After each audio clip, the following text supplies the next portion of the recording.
اے غزہ کے باسیوں، میرا دل رنجور ہے، میرا دماغ شل ہے اور میری زبان گنگ ہے۔ میں الفاظ تو ادا کر رہی ہوں، مگر میں جانتی ہوں کہ میں اپنے ایمان کے اس کمزور ترین درجے پر ہوں جب میں فقط دل میں برا مان سکتی ہوں، اس سے بڑھ کے کچھ نہیں کر سکتی۔ میں آپ سے ہزاروں میل دور بیٹھی فقط اشک بہا سکتی ہوں، اللہ کے حضور گڑگڑا سکتی ہوں، سجدوں میں آنسو بہا سکتی ہوں، رب کی بارگاہ میں التجا کر سکتی ہوں۔ اس سے بڑھ کر میرے پاؤں میں بیڑیاں ہیں، میرے خیالات پر پابندیاں ہیں اور میری سوچوں پر پہرے ہیں۔ اے غزہ کے باسیوں، میں آپ سے ہاتھ جوڑ کر درخواست گزار ہوں کہ مجھ سے اور میرے جیسے ہزاروں لاکھوں کروڑوں سے خفا نہ ہوئیے گا۔ بے شک ہم آپ کے گناہ گار ہیں، کیونکہ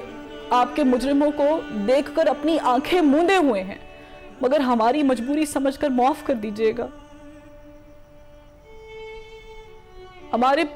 ہماری آپ کا مدد نہ کرنا آپ اپنی آزمائش سمجھ لیجئے گا،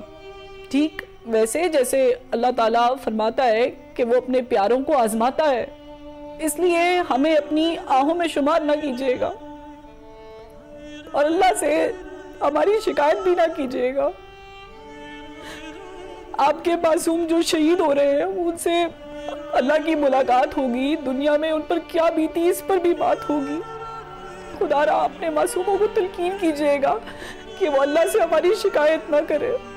بلکہ اللہ سے یہ درخواست کرے کہ وہ ہمارے جیسے کمزور ایمان والوں کو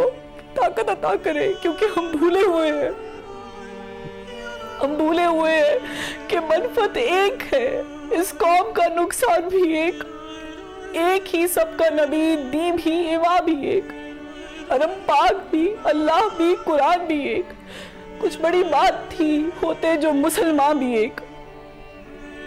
آج اس تمہاری طاقتوں نے ہمیں تقسیم کر رکھا ہے،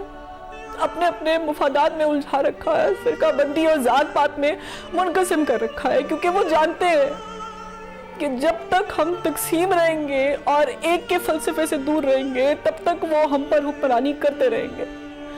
ہمارا خون بہاتے رہیں گے اور ہمیں جینے کی بھیک مانگنے پر مجبور کرتے رہیں گے۔ مگر اے غزہ کے باسیوں، میری آپ سے التجا ہے کہ چند روز، اے میری جان، فقط چند ہی روز ظلم کی چھاؤں میں دم لینے پہ مجبور ہیں ہم، اور کچھ دیر ستم سہ لے، تڑپ لے، رو لے، اپنے اجداد کی میراث سے معذور ہیں ہم، لیکن اب ظلم کی میعاد کے دن تھوڑے ہیں، ایک ذرا صبر کے فریاد کے دن تھوڑے ہیں، ایک ذرا صبر کے فریاد کے دن تھوڑے ہیں۔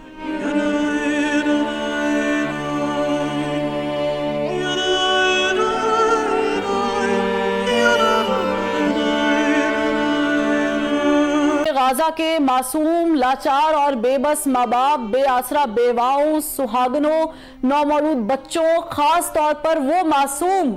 جن کے پیدائش کے سرٹیفکیٹ سے پہلے موت کا پروانہ جاری ہوا، اور زخموں میں چور نوجوانوں مگر بلند حوصلے اور پختہ ایمان کے مالک فلسطین کے باسیوں سے مخاطب ہوں کہ پاکستان سے ان کی بہن انہیں عقیدت بھرا سلام کہتی ہے اور عرض کرتی ہے کہ میری بہن بھائیوں، جس طرح آپ بے بس ہو کے آپ کے پاس کھانے کو کچھ نہیں، مریضوں کے علاج کے لیے ادویات نہیں، میتوں کو دفنانے کے لیے کفن نہیں، ایسے ہی میرے پاس آپ کے حق میں آواز بلند کرنے کے لیے زبان نہیں، ہمت نہیں، حوصلہ نہیں، اور وہ الفاظ نہیں جو آپ کے دکھوں کا مداوع کر سکیں، وہ طاقت نہیں کہ عالمی استعماری قوتوں کے دروبام ہلا سکے، ہاں مگر آپ کے پاس ایمانی طاقت ہے، جذبہ بلالی ہے اور روح ہلالی ہے، اور سب سے بڑھ کر وہ آہ ہے جو اثر رکھتی ہے پر نہیں طاقت پرواز مگر رکھتی ہے، آسمان کا سینہ چیر سکتی ہے، اوج ثریا کی بلندیوں پر پرواز کرتے ہوئے عرش معلیٰ پر دستک دے سکتی ہے، اور اللہ تعالیٰ کو یہ بتا سکتی ہے کہ دنیا میں موجود 2 ارب مسلمان چند ملین یہودیوں کا محاصرہ نہیں کر سکتے، باطل کی قوت کو ایمانی جذبے سے پچھاڑ نہیں سکتے،